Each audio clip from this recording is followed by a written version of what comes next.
बिल्कुल, आप ये तस्वीरें दिखा रही थी और इस बार जो मुकाबला है काफी दिलचस्प हो जाता है क्योंकि मनीष सिसोदिया की सीट बदल दी गई है, जिससे लेकर के कई उन पर आरोप भी लगे थे कि आखिरकार सीट छोड़ करके क्यों जा रहे हैं। प्रगति का रुख कर लेते हैं एक बार फिर से प्रगति, क्योंकि जैसे जैसे वक्त बढ़ते जा रहा है वैसे वैसे तस्वीरें भी अब निखर करके सामने आने लगेंगी। वहां भी कुछ हलचल।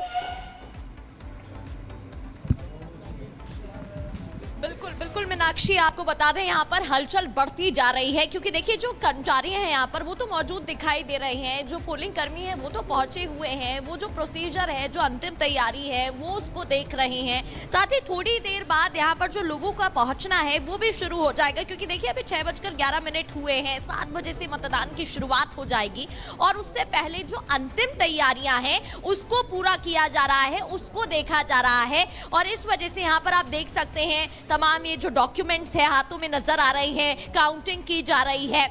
इस सीट को लेकर देखिए लगातार हम चर्चा कर रहे थे क्योंकि 70 विधानसभा सीटें और उसमें से कई सीटें हॉट प्रोफाइल सीटें हैं। कालका जी सीट की अगर हम बात करते हैं तो कई ऐसे मुद्दे दिल्ली इलेक्शन में ओवरऑल देखने को मिले हैं, उठते देखने को मिले हैं, चाहे कानून व्यवस्था की बात हो, फ्री यात्रा की बात हो या फिर किस तरीके से फ्री बिजली दी जाएगी, फ्री यात्रा दी जाएगी। तमाम लोक लुभावन जो घोषणाएं हैं वो तीनों ही पार्टीज की तरफ से की गई हैं, चाहे महिलाओं को लेकर बात करें, चाहे युवाओं को लेकर बात करें, बुजुर्गों को लेकर बात करें, ऑटो चालकों को लेकर बात करें।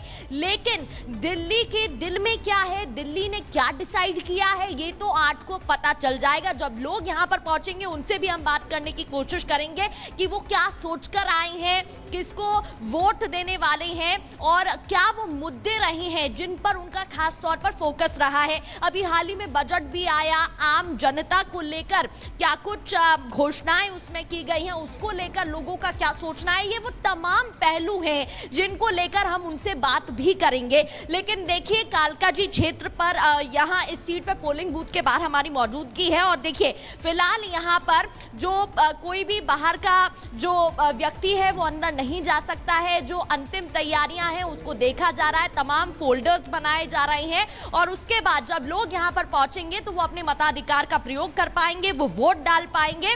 और इतने दिनों से क्योंकि तमाम पॉलिटिकल पार्टीज की तरफ से तैयारी की जा रही है, तमाम मुद्दों को उनकी तरफ से उठाया गया है मैदान में और पोस्टर जंग से लेकर कई ऐसे मुद्दे हैं जिन पर बिल्कुल प्रगति आपके पास वापस लौटेंगे। कोमल हमारी सहयोगी भी लगातार हमारे साथ जुड़ी हुई है क्योंकि वहां से बताया जा रहा है कि पूजा की तैयारियां भी कोमल शुरू हो गई हैं, तस्वीरें दिखाइए।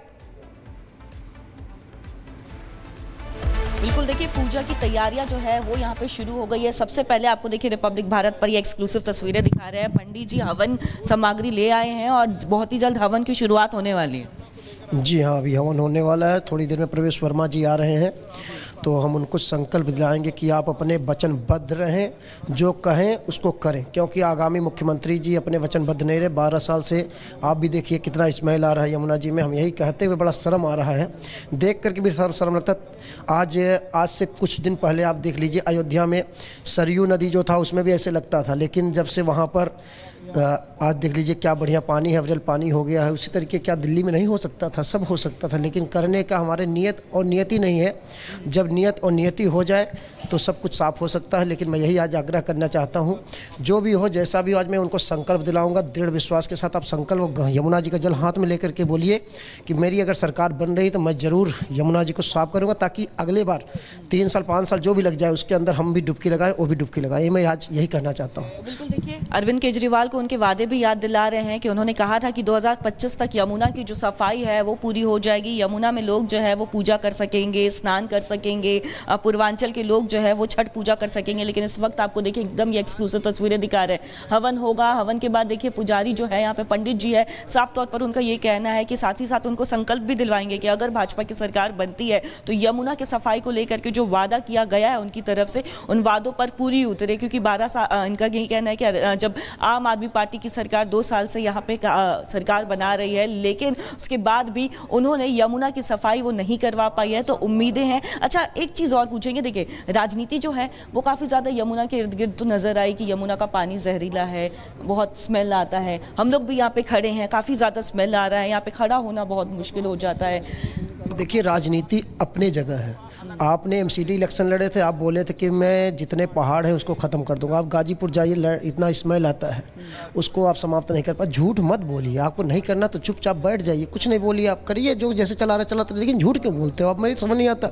आप इतने बड़े पढ़े लिखे ओहदे पर थे, इतना बड़े, हम लोग भी पहले वोट दिए हैं, झूठ नहीं बोलेंगे, हम भी वोट दिए हैं, हम भी अल्लाह जी के साथ लगे रहे। हमारे साथ हमारे सहयोगी लोमस भी जुड़ गए हैं यमुना विहार से। यमुना विहार की तस्वीरें किस तरीके से सामने आ रही हैं और वहां पर क्या अभी कुछ तैयारियां हुई हैं, क्योंकि 7 बजने में थोड़ा वक्त बाकी है।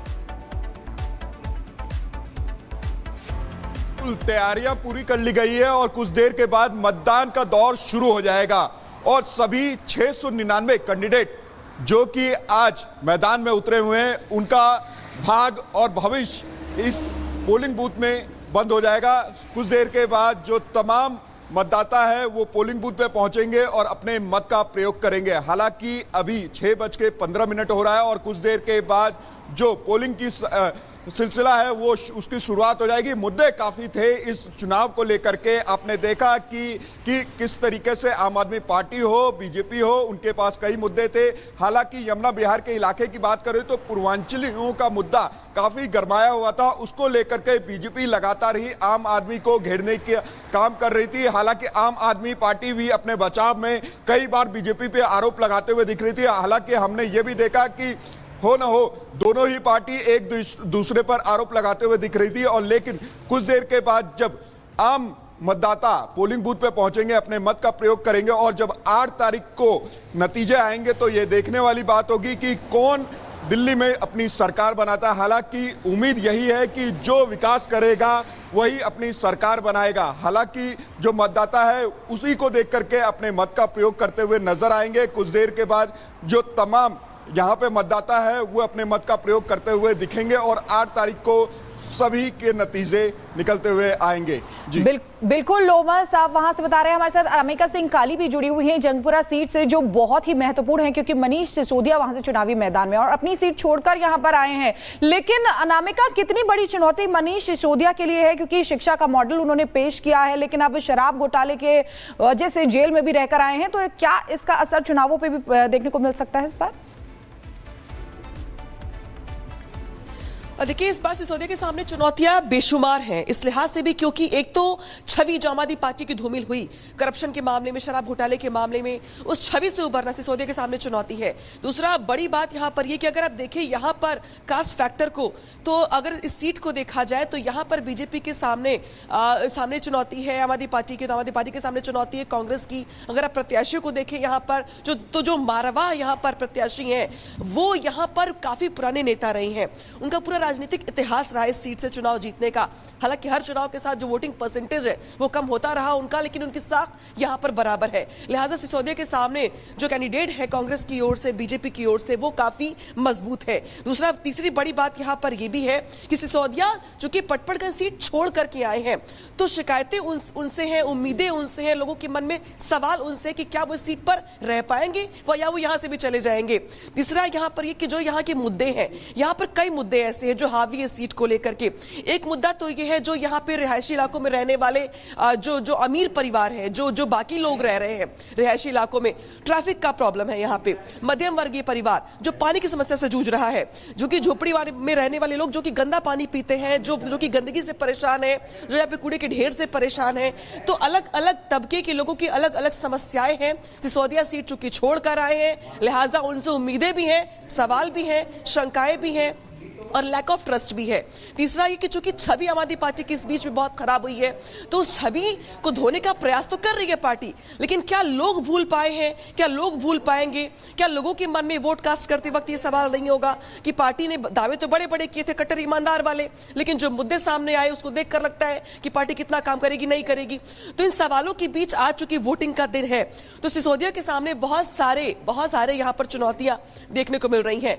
हालांकि बड़ी बात यहां पर यह भी कि जो कांग्रेस पार्टी जिन्होंने सहयोग करने की बात की, जिसको लेके हमने कई बड़े बड़े दावे देखे गठबंधन को लेकर के, उसी गठबंधन के धागे यहां पे खुलते हुए भी दिखाई दिए हमें, क्योंकि यहां पर कई सीटें ऐसी हैं जंगपुरा के आसपास के इलाकों में भी जहां पर जो जो कट्टर मुकाबला है, जो टक्कर है, वो कांग्रेस की और आपकी ही आपस में है। तो ये जो अंदरूनी कला है, जो अंदरूनी धागे जो खुल रहे हैं गठबंधन के, वो भी इस सीट पर भारी पड़ते हुए दिखाई दे रहे हैं। बिल्कुल अनामिका, लेकिन अगर हम जंगपुरा सीट की बात करते हैं तो जंगपुरा सीट एक ऐसी सीट है जहां पर आम आदमी पार्टी 2013 रहा हो, 2015 रहा हो या फिर 2020 रहा हो, हर बार अपना वोट प्रतिशत बढ़ाते रही। अब इस बार क्या ऐसा हो पाएगा, इस पर भी नजर रहेगी। प्रगति का एक बार रुक कर लेते हैं। प्रगति, अगर हम कालका जी सीट की बात करते हैं तो कालका जी की सीट जो कि 1993 में अस्तित्व में आई, सबसे पहले जब वहां पर चुनाव होते हैं तो बीजेपी वहां पर जीतती है, लेकिन उसके बाद बीजेपी ने कभी वो इतिहास नहीं दोहरा पाया। अगर हम बात करें आम आदमी पार्टी की, 2015 से लगातार आम आदमी पार्टी वहां पर जीत रही है, 2 बार जीत चुकी है, लेकिन इस बार क्या वही जीत दोहरा पाएगी आम आदमी पार्टी या फिर बीजेपी 1993 से जो राह बोट यहाँ पर लगा करके बैठी हुई है कि कहीं ना कहीं हम जीत जाएंगे, उनके लिए ये जीतना आसान होगा? क्योंकि रामवीर सिंह विधूड़ी जो कि सांसद हैं, विधायक है कई बार के।